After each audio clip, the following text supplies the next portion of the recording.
Depression is when you relive your past more than you focus on where you're going in your future.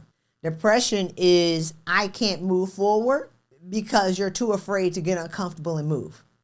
Depression is when you feel stuck to the point of immobilization because your soul is calling you to greater and to rise to higher planes, to break generational patterns for your family, but you've acquiesced everything that you want to do in your life to your job, to fit the lifestyle of your job, or I don't have enough money, or I don't have enough time. But surely there's someone who had worse off conditions than you had, and they found a way to be able to be productive. They found a way to be able to produce. They found a way to get out of their way so they can be who God called them to be. I used to be depressed. I wouldn't call it depression because I was drinking red berry Ciroc with muscadine juice out of a mason jar, eating Little Caesar's pizza with nutty bars and cheese and snack mix on my brother's house with no money. Welcome to Money Loves Happy People. I'm your host, Christy, Rutherford, South Carolina State alumni. Okay, so I just want to get that out. Bulldogs, the greatest HBCU ever in the land. So today I want to talk about how to reduce your anxiety. How to reduce anxiety is searched 1.7 billion times a month, and I'm excited and delighted to be able to share some information with you today on how to reduce your anxiety. I have 5 points. I'm going to give you 3 up front. Number 1, move and don't die in the fire. Number 2, you weren't born anxious or depressed, so it's not natural. It is a man-made condition. And number 3, one of the first things that you can do is get off of social media. Number 1, move and don't die in the fire. When we talk about anxiety is just your inability or your unwillingness to make a decision. You feel stuck with your hand stuck in an electric socket and you won't move. You won't tell your mama them no. You won't ask for the raise that you deserve. You won't leave a toxic job. You won't leave a toxic relationship. You're stuck in a perpetual cycle of misery and you won't do anything about it other than complain. Then have the nerve to go to the doctor or a therapist and say you're anxious and get medicated for your inability and unwillingness to move. And I won't even say inability because you have the capacity to move. You're just unwilling to do anything about what you've been complaining about for years. You're unwilling to do anything about what you've built your whole ecosystem and your friendships and your relationships around something that is preventable and that you can change, but now it's too hard because you've built your whole life around something that you're not willing to move, disrupt, or make other people uncomfortable with you fighting for your life. Fighting for your life is not popular. Making decisions for your life is not popular. Making decisions for what's best for you is not popular. So a lot of people are willing to just stay where they are and claim a medical condition that is a lie. You're willing to just stay where you are and make a check and be anxious and get on medication rather than leave that job and go somewhere where you're celebrated and where you're no longer tolerated, but it's not necessarily popular to leave a job because you built your lifestyle around that raggedy money, around a raggedy check, and now you're drinking yourself to death or medicating your soul to sleep. I think I came out too fast with my guns blazing on this one, so I'm going to pull it back just a little bit. I'm just tired of listening to these stories of women who have everything and feel like they have nothing.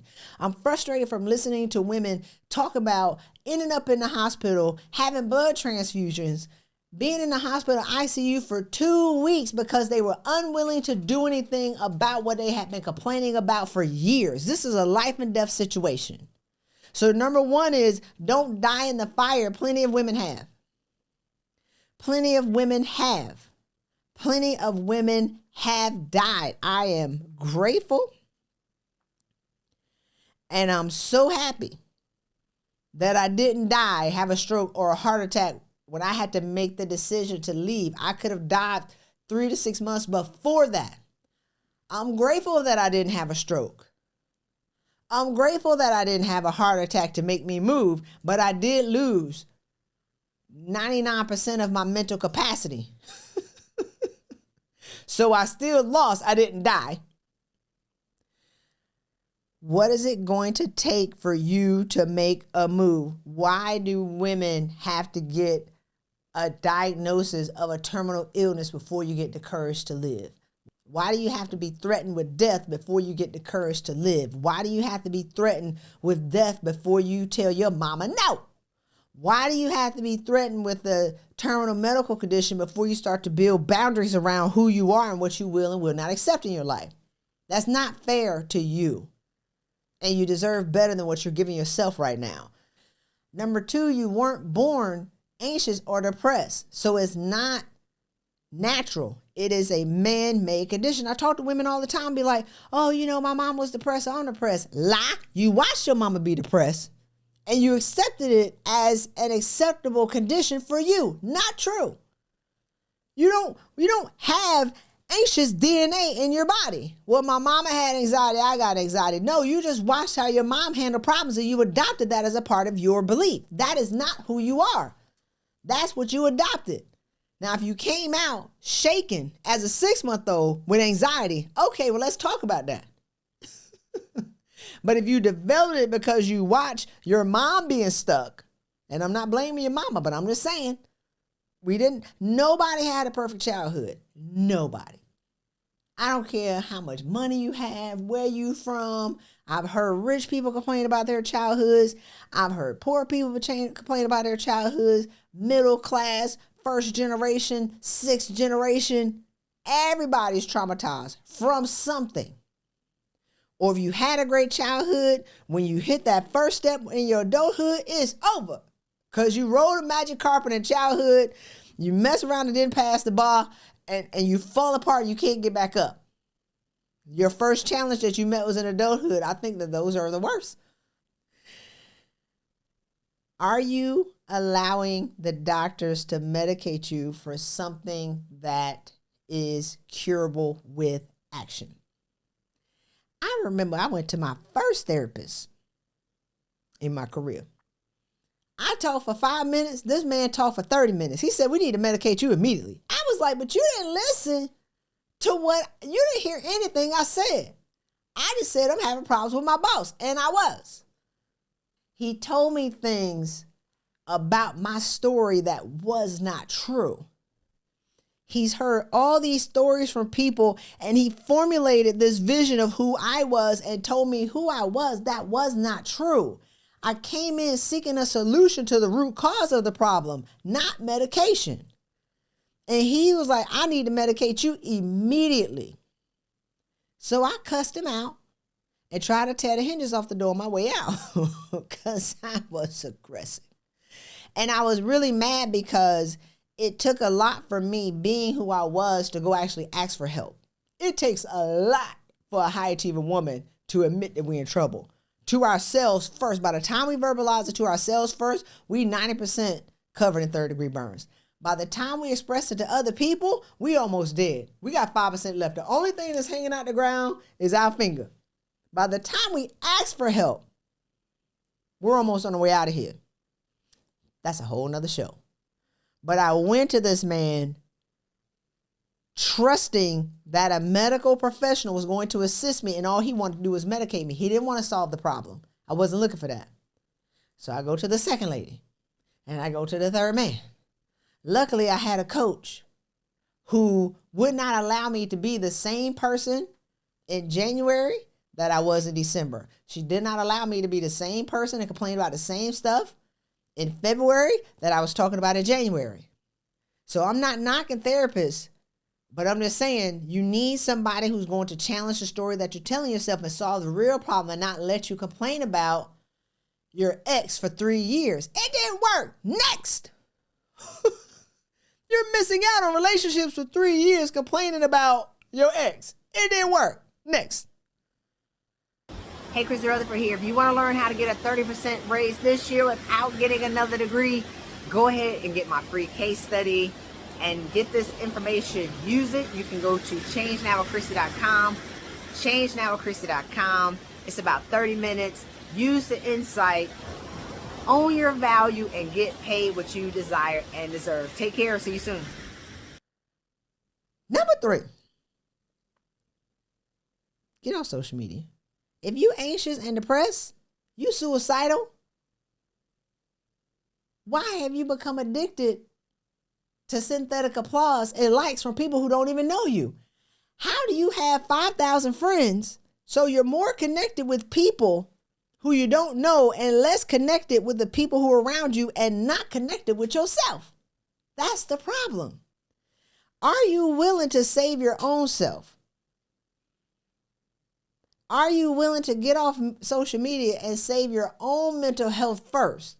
Because you're looking at everybody, you're comparing yourself to other people, and you're not being who you are. You're not telling the truth about where you are, because it's easier to lie and connect with the stories of other broken people than it is to tell the truth and then heal. And you have to be careful about what you listen to on social media, because I hear people talk about relationships all the time, but I just hear their pain and their brokenness.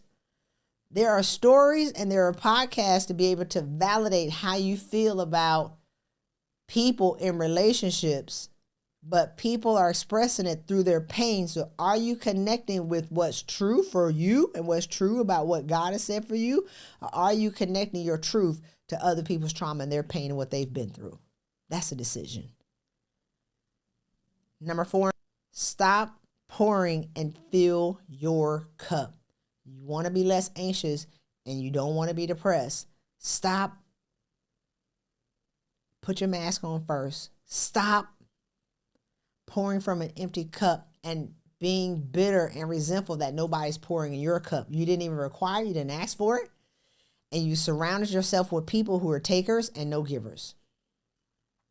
You surrounded yourself with people who will happily receive your gift and you're not receiving anything. You're happily surrounding yourself with people who will extract your energy, time, money, intellectual property, and you're empty and you have nothing. So give yourself permission to fill your cup first. Give yourself permission to be selfish, to be able to come whole. Become whole first, and then give from your overflow. I never touched my cup, but I had to be depleted and experience catastrophic burnout before I learned this. I'm very selfish with my time, energy, money. Oh, no. Not even attitude. You want, got that. Chris, I want to talk to you. Why? Chris, I just need 5 minutes of your time. For what? Have you ever heard me talk for 5 minutes? It's going to turn into an hour, and I'm going to get off the phone depleted, and you're going to get all full. I'm not willing to do that. I've created my friendships around people where we exchange energy and we exchange value. They may be down, I can pick them up. If I'm down, they can pick me up. But it has to be an equal exchange. That's a more advanced class. We're more one-on-one right here. We're going to talk about that later. But stop pouring and give yourself permission to fill your cup. Number 5.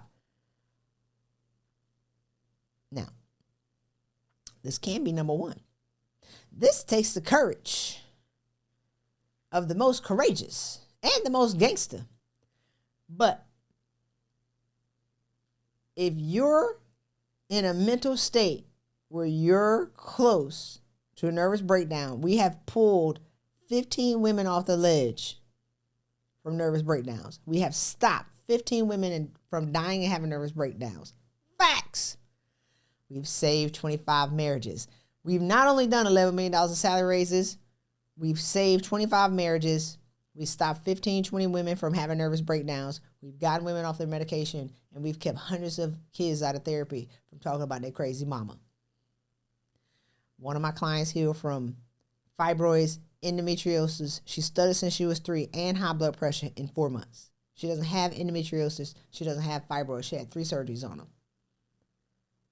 All because she told the truth about where she was, and she chose to work on it. So number 5 is change your number. Change your number, and you'll find out who your real friends are. If you're the person that everybody's calling for advice, if you're the person that everybody's calling to be able to extract your time and your value, if you're that person, you have become that person, and it's likely that you are, change your number. Because there are people who are for you and there are people who are for what you can do for them. We're mostly surrounded by people who are for what we can do for them. And you don't know who they are. The first time you tell somebody no and they get an attitude, they're not your friend. The first time you tell somebody no and they be like, "Ooh, you just set that boundary. I'm so proud of you." That's a friend. If you have people who are benefiting off of your energy and benefiting off of you pouring from a cup that's empty and dry, but they still ask, that is not your friend. That is a person that is using you, and it can be somebody in your family. Change your number. I love my family. Some of them don't have my phone number. I love them though. What you want, cuz? Change your number. Disconnect from people who are using you. But some people would rather have nervous breakdowns or do heinous things to themselves before they actually draw a boundary around their family and friends, the people who are driving them crazy the most. Y'all worried about your coworkers when your mama's driving you to a nervous breakdown. You talking about your boss when your raggedy friends are driving you to a nervous breakdown. Change number. Code red. You're on fire. It's searched 1.7 billion times. Don't allow a doctor to medicate you and doom you with a medical condition that is not true. Is it easier for you to take medication than it is for you to change your number? You're in trouble. If it's easier for you to drink a box of wine a night or a bottle of wine a night or a glass of wine a night than it is for you to get off social media, you're in trouble. If it's easier for you to go around and tell people that you got high-functioning depression and high-functioning anxiety, accept that as a medical condition when it is a marketing term used to medicate people who won't do something about their lives, you're in trouble. If you're in trouble, my advice to you and my plea is really make a decision to change and do something different. Change your number, free. Getting off social media, free. Stop pouring from an empty cup, free. Will you choose to save yourself, or are you going to wait for other people to save you? It's not going to happen. Hey, Christy Rutherford here, inviting you to join my private community. Money loves happy people. Yes! The information is so good. We do live interviews Monday, Wednesdays, and Fridays. I have hundreds of on-demand videos in this community, including my signature course, How to Use the Superpower Method to Write an Irresistible Resume. My other course, 7 Keys to Getting the Raise That You Desire and Deserve. I made hundreds of videos from amazing thought leaders from around the world. You have access to on demand for less than $500. Go ahead, register, join us in this community, get this insight, and get paid what you desire and deserve. Take care. All right. Does anybody have any questions on anxiety? Yes, I do. Okay. So I've been diagnosed, and I put that in air quotes, with focused ADHD, which was the counselor's way of letting me know why I feel such anxiety. She told me to take a supplement that has GABA to help relax my neural pathways. I'm not okay with having to take something every day to help me remain calm for the rest of my life. So how do I overcome this going forward? Okay. So focus ADHD. Yeah. What does that even mean? I don't know. Never heard of it. But that's what she told me, because I can barrel through almost any project I put my mind to. So is it ADHD? Do you have ADHD? According to her, yes. Okay, so according to her, not according to you. I just think I'm a high achiever personally. Great. Okay. So you're a high achiever who can do 10 things very well. Yes. I think that what the medical community, I don't even say they did it. I would say pharmaceutical companies did it for marketing, is that they started to make up stuff. Focus ADHD, adult ADHD. This lady told me that her doctor told her she's like 50 something, that she was on the spectrum and had adult autism. And then she fell into a hole. What? Focus ADHD is not what people say about you or what doctors say about you, is what you answer to. If you touch and agree with her that that's your medical issue and it derails how you see yourself, then you're in trouble. But if you're like, I don't agree with that.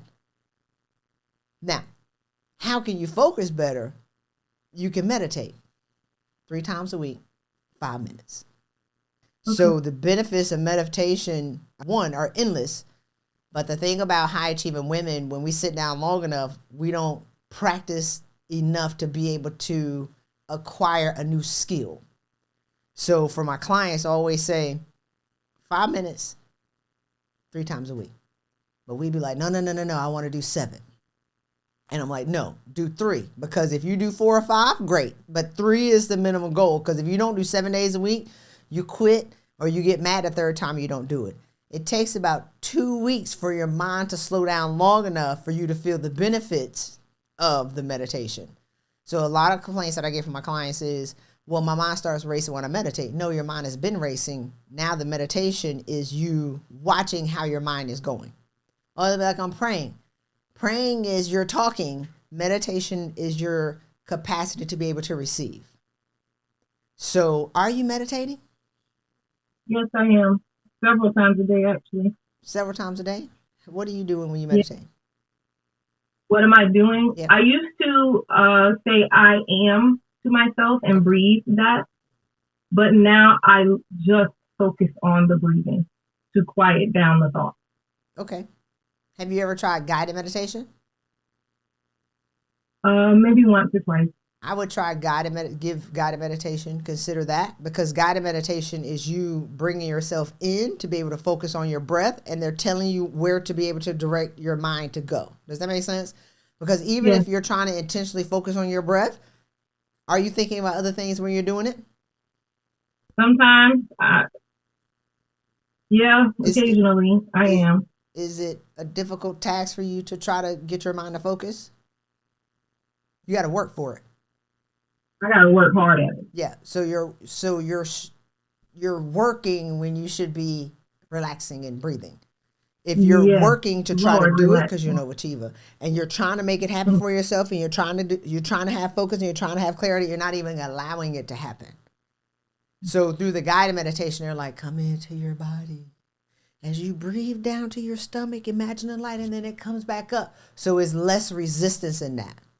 So in your meditation, you're creating strain, trying to make something focus, and then you beat yourself up on why you can't be able to get it done, and why can't you get this? So that's almost torture. Yes. And you're not getting the benefit from it. You put that in a nice package. Yes, that's it. I had years of that. I would go hours like that before falling asleep. You would pass out because you didn't wear yourself out. Yes, I could not lie down and just be relaxed. It would take a long time to get my brain to kind of like quiet down. No, you just passed out because you wore yourself out. Pretty much. You can search on YouTube for guided meditation. 5 minutes, 10 minutes, 30 minutes, whatever it is. But go with the guided meditation to somebody who has a pleasing voice to you, and just do that 3 times a week, 5 minutes. The foundational habits upon all the positive habits that my clients have, meditation is the baseline. If you can get that, you can change your whole life. Then you'll have more energy to work out. Then you'll be able to sleep better. Then you'll be able to eat better. Then you'll be able to manage petty people. Then you'll be able to have more patience for the people at work. Then you'll have more clarity in what you're going to do. So another benefit of meditation is if you have kids. I don't have none. God is good. But I got cousins and nieces. So like little kids, if they come in the house, like I would be at one of my friends' house and they'll clean up. Floor is littered with a gazillion toys. And they'll clean them and they'll put it all up. We'll go somewhere and come back. I promise you 30 minutes, all the toys are back on the floor. So what meditation is, you want to make a lifestyle, because now you can't think when you have clutter in the house. You're able to clean the room up, so you're able to clean your mind up, so you can now solve the easy problems that come in. You're able to solve things that are coming in. But if everything is jumbled up, it's hard for you to be able to navigate what's the solution to the problem if you're stepping on all the toys. And if you mess around and step on a Lego or you step on a Jackstone, it's over. Have y'all ever stepped on those? We're 40-something. Yeah. Once you're able to clean that up, know that within a day or a couple hours, it's going to be junky again.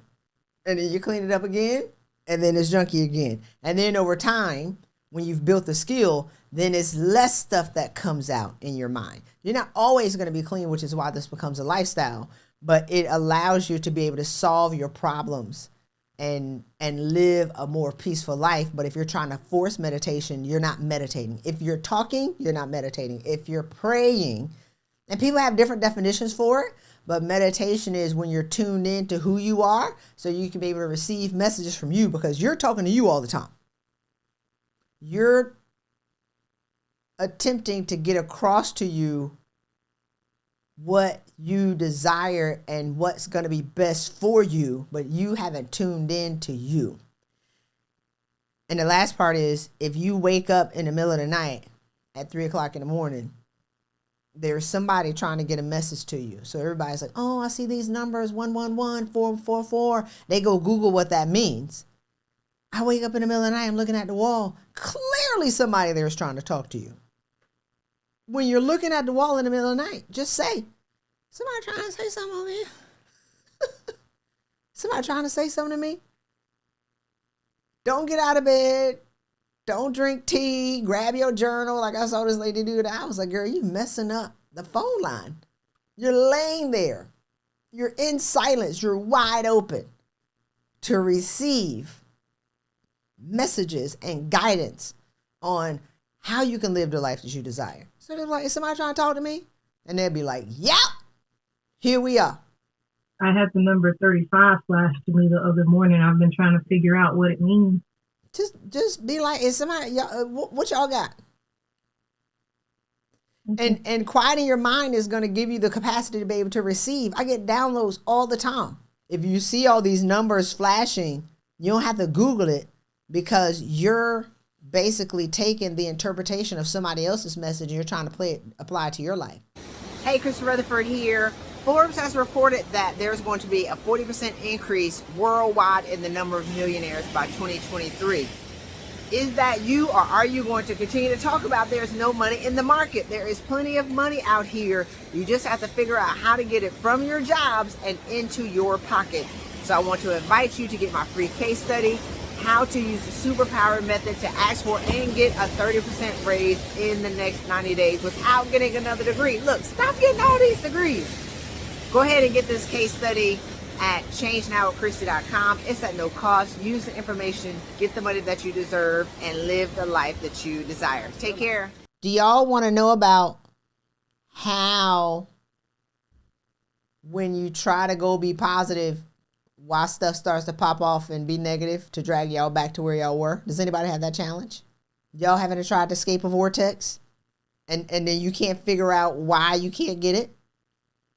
Why does it bring you back? Does anybody have that challenge? I want to teach y'all on it. What's the problem is? What color are you wearing, LaQuisha? I'm wearing yellow. Great.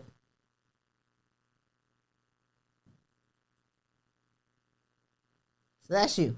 So the dark lines, you're the yellow woman with the glasses on and the locks. You cute, girl.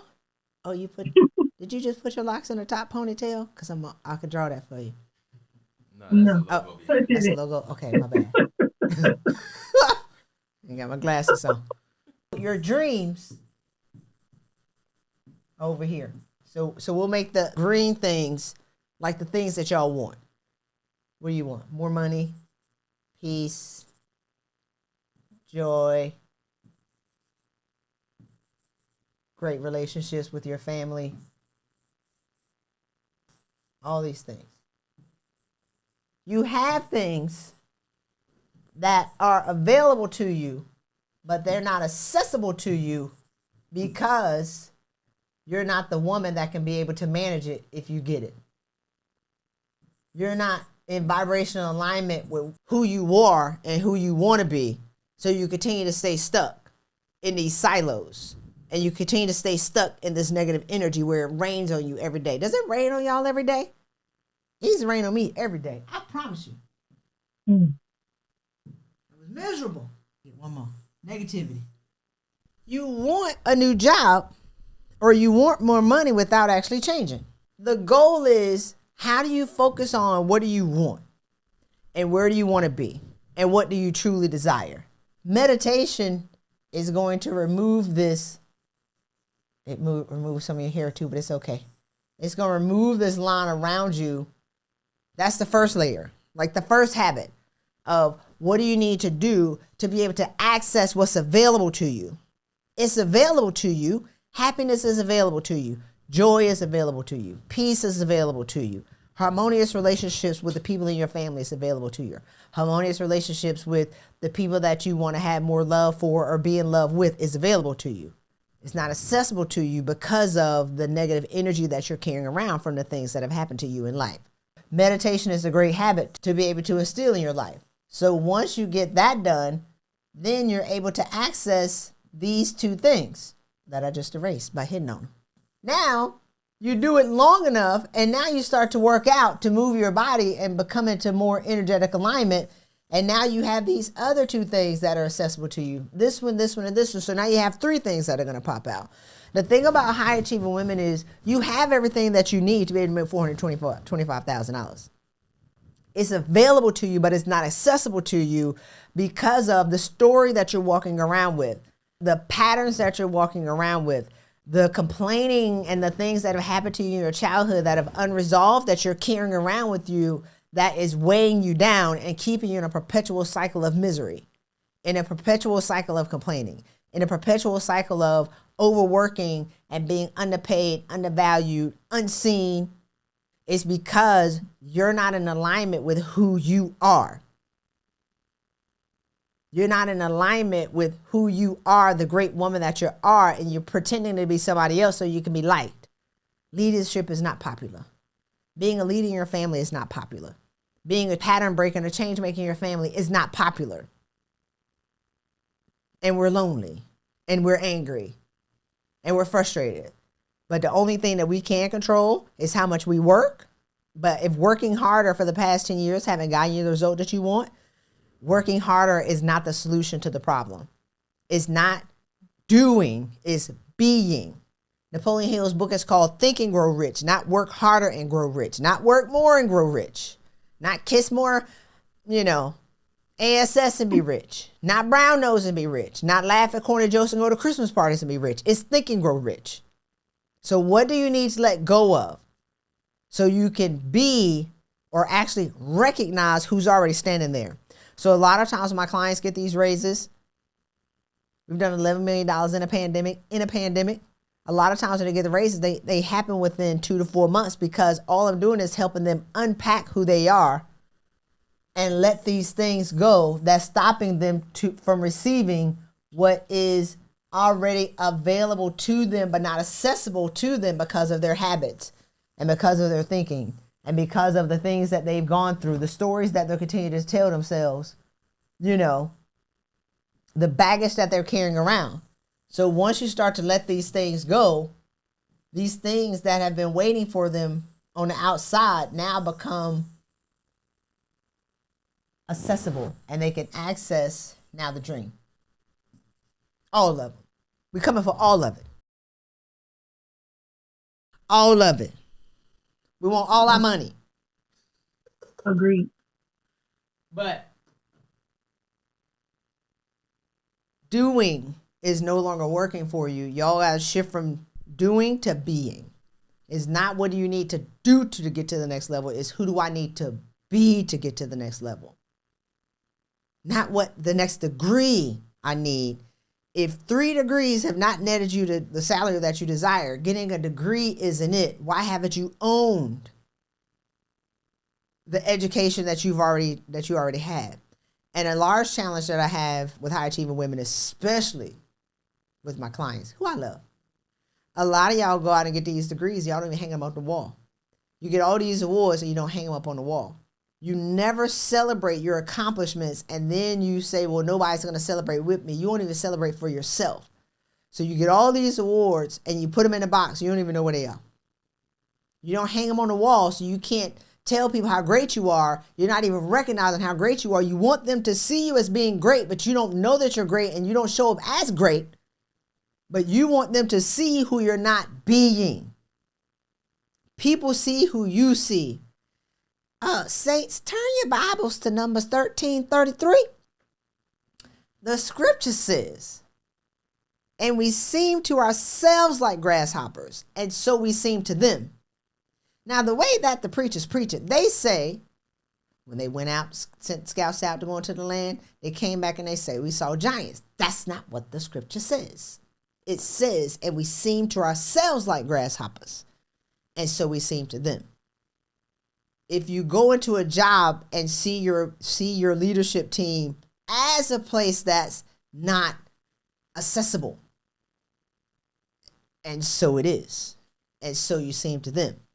If they look to you to have positions that you can never get into, and so you seem to them. If you walk in the door and say, I'm a diversity hire, and they think I'm a diversity hire, but you got 5 degrees and more experience than 80% of the people in that job, and you say they're not going to promote me because everybody in the senior leadership team is white men, and so you seem to them. Are you creating the barriers to your success based on the words that are coming out of your mouth? Based on the secret thoughts that you have, based on the conversations that you have with your raggedy friends about y'all's raggedy jobs, about what y'all keep doing and people aren't paying you. You're creating the barriers to your success. And then you have all of these medical conditions, high functioning depression, high functioning anxiety, anxiety, depression, mental health. Let's normalize it. Let's now say everybody got ADHD. Let me tell y'all something. I'm sure I got ADHD. I'm certain. Undiagnosed, untreated. I'm certain. People who have ADHD have the capacity to change the world. And the only people who believed it to be a handicap are the people who are laying over there saying, I can't do anything. When people who have it have gone out and changed the world, but haven't labeled it as something negative. Actually, it's just not a label. It's just brilliance. Untapped, unrestricted, wide open brilliance. Labeled as something negative. Untamed. Just out here in these streets being brilliant. It's a gift. Does anybody else have any questions? So how do you recalibrate if your geographic location you're in, if the geographic location you're in no longer serves you? How do you find the right place? Move. Hey, Christy, Rutherford here. I hope that you're enjoying the podcast so far. But what I know that you'll love even more is joining us in our private community. Join us in this private community, Money Loves Happy People, and get live and on-demand insights so you can use this information to live the life that you truly deserve. Get a raise and a promotion, no problem. Step into your purpose, no problem. Get the relationship that you deserve, no problem. Look, it's never too late to live the life that you deserve. It's never too late to live a life of total fulfillment. You just need information and inspiration to get on the path to living your greater life. So go ahead again, click on the link on around this video, join us in our private community, and change your life for the best. Take care. See you soon. So since we don't have any more questions and we have a couple more minutes, I'm going to read 2 sections out of my latest book, Trauma Default, which is, let's be clear, one of the greatest books ever written. Depression is a state of mind. Okay? It is my belief that being trapped in an unconscious mental state while replaying a cycle of trauma creates a pit that you fall in. Then you remain there for extended periods because you are unaware that there's a different path to choose. Depression is deep suffering, and the body releases chemicals because it relives the trauma of the past over and over again. The resistance of letting go of an unhealed past or not choosing to do something different can cause deep depression to the point of immobilization. This is a decision. Okay? But your decision is out of unawareness that you are the creator of your suffering. You're a victim of it, and you're continuously being victimized by a story or a situation that occurred long ago that continues to materialize in your present reality. When you react in the present, your present trauma is a manifestation of an unhealed past. So here's the thing while we close. Depression is when you relive your past more than you focus on where you're going in your future. Depression is, I can't move forward because you're too afraid to get uncomfortable and move. Depression is when you feel stuck to the point of immobilization because your soul is calling you to greater, and you are calling you to rise higher, to higher planes of growth, and to rise to higher planes, to break generational patterns for your family, but you've acquiesced everything that you want to do in your life to your job, to fit the lifestyle of your job, or I don't have enough money, or I don't have enough time. But surely there's someone who had worse off conditions than you had, And they found a way to be able to be productive. They found a way to be able to produce. They found a way to get out of their way so they can be who God called them to be. I used to be depressed. I wouldn't call it depression because I was drinking red berry Ciroc with muscadine juice out of a mason jar, eating Little Caesar's pizza with nutty bars and cheese and snack mix on my brother's house with no money and no car, no house, no nothing, no clothes. I was like the children of Israel. Them yoga pants didn't wear out. I promise you I should have invest stock in them yoga pants. I wore them things every day for 3 years. So how did I come out of my depression? One, I had to acknowledge that I was depressed. I don't think it's normal to sit around and be drunk all day. But I needed a break. That's what burnout looks like. Y'all talking about burnout. Y'all just tired. Burnout is catastrophic. When I burned out, I could not create a coherent sentence for a year. I could not talk for a year. That's burnout. Y'all just tired. There are levels to burnout. So let's be clear. So I had to move in with my brother because I was crazy. I could have got a job, but I knew I needed to heal. So how did I overcome depression? How did I overcome the anxiety and the panic attacks? I resigned from my job. I made a decision to go be who I was meant to be. I made a decision to answer the call to destiny. It was true that my boss was toxic. It was true that I was being harassed. That was true. I worked for a psychopath. But it was also true that I wanted to live a different life. It's also true that I was miserable. It's also true that I was suffering. It's also true that I knew I was out of alignment with my destiny. It was also true that I knew that I was meant for greater, but I had played safe in a secure job where I had 3.5 years to retire with a full pension. Those two things were true. And once I made the unpopular, all caps, unpopular decision to resign with 3.5 years left to retire with a full pension, I would have retired in 2016. Nobody approved that decision and run for my life as opposed to dying in a job. The panic attacks went away. The anxiety went away because I made a decision to move. You heard me say it was unpopular. I ain't gonna visit my family for like a year because they didn't like that. All of my friends were in the military. I left a great career, but I was suffering. I left a good check, good, delicious country fried steak with white gravy on it, egg roll with yeast rolls and honey butter, delicious check. You hear me? For uncertainty. So the anxiety went away. The panic attacks went away. Then I fell into depression. Or maybe I was depressed the whole time, didn't even know. How did I overcome depression? I got off social media. Because I was taking selfies, smiling, and I started crying when the camera was off. I was lying, they lying. I couldn't take lying anymore. And I couldn't take watching the lives of other people. So I stopped comparing my misery to somebody else's misery. I stopped comparing my lives to their lives. I got off of social media. Actually, for like 7 months at a time. 1. You wanna heal yourself from anxiety and depression? Get off social media. 2, stop watching the news. All you're doing is watching the worst mayhem, murders, like the worst things that can happen. Yes, bad things happen to good people. If you watching murder mysteries and you won't park in the parking garage because you think somebody's going to come at you with a machete, you're creating your suffering. Stop watching negative shows. Stop watching the news. I don't know what's going on in the world. I promise y'all, I got here to this different city. I said, why everybody got coats on? I don't even look at the weather. It's raining. It's a little cold outside. I said, I'm going to be okay. I wear t-shirts every day with flip-flops. So I don't watch the news. But when I detached and removed my energetic cord from negative things, I started to heal. Number 3, if you real depressed, change your phone number. How about that? Because a lot of y'all are attached to people who they're calling you for your gifts. They're calling you for advice. You're the person that everybody leans on. You have nobody to lean on. Or the people that you lean on are broken or just as crazy as you are. If you keep leaning on broken people and wonder why you keep falling down,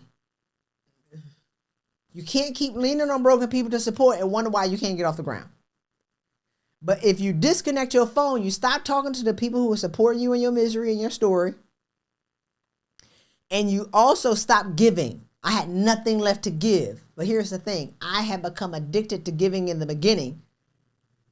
And then whenever I needed some oxygen, I needed some breathing room, I had trained people to depend on me.